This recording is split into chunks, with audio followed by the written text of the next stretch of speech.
So catch this, okay? The one that needs to know that it was nothing that held you back for where God is taking you is you. You being the witness to your own transformation, that nothing could hold you back.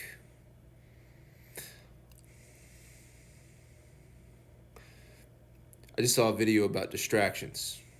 Enemy likes to throw distractions at you, especially at the end of the year. That sort of thing. I've heard this message many, many times over and over and over. But what does it really leave you with? The reason why I feel like the effectiveness of these distractions the enemy throws at you are so effective is because we identify with feeling like we have to be the problem solver. We are responsible for the distractions. Instead of being the one that comes to know that they're going to come at you, but it can't derail you from where you're going. But you're not going to know this until you get to where you're going and find that nothing held you back.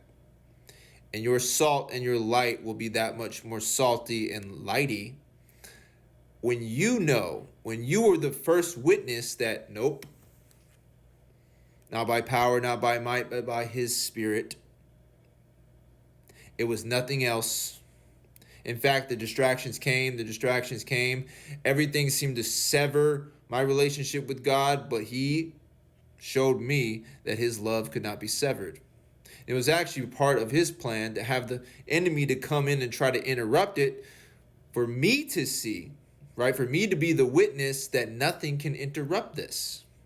The interruption was to show you that the interruption fails like everything else. Like the weapon formed against you, the weapon formed against you, the weapon formed against you.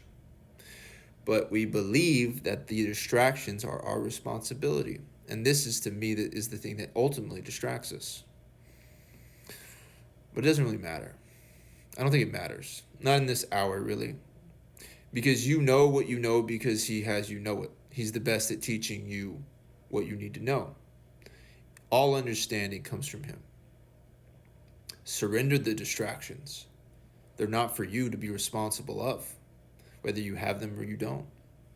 You will just have to go through it. But I see the benefit of this, where it's like, oh, the enemy is causing an interruption, but God can work with that. I don't think he not only can work with that, that's part of his plan to show you that nothing can hold you back.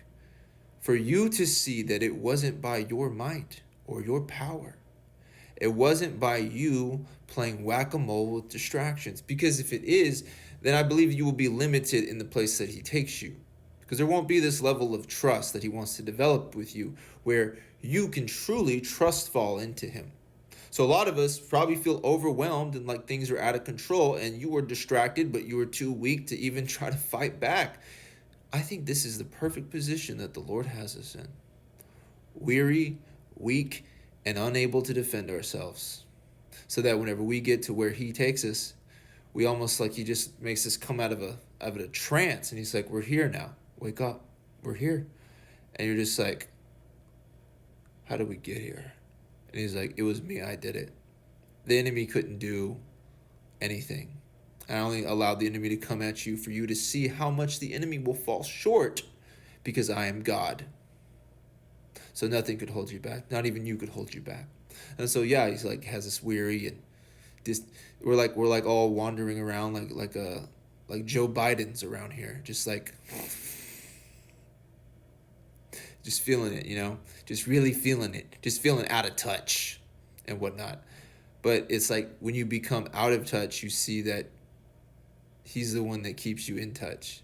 And to be in touch is actually to surrender being in touch and allowing him to keep you in touch. And then you see that you're not the one that's keeping you in touch. So you're not the one that's eliminating these distractions. The distractions will fall short, but you need to see. And it's like the Lord's like, yeah, everybody else, great. But on a personal level, I want to show you that my love can never fail. I want to show you that nothing can hold you back. So doubt, fear, confusion, anxiety, all these spirits circling about you, picking off the dead things off of you, right? You feeling weary from just going around and around and around. But all of this seems to be his design, to show you that nothing could hold you back, so that you are a witness to his transformation in you, and then your light and your salt is that much better and brighter and saltier, because you will know it wasn't by my power or my might, but it was by his spirit. And he allowed the enemy to come at me to bring up unbelief, to show me that he will deal with it. Distractions. What distractions? Oh, they're everywhere? I guess. Sure, I mean, whatever. I'm not getting myself to where we're going, so these distractions become irrelevant. They don't matter as much. They only matter if I feel like I will hinder myself, and it is up to me to remove these distractions from my life, like a robot or something. But we're not robots, okay? No, that's not on us. That's not our task to be filled constantly, day in and day out. All right, I'm done.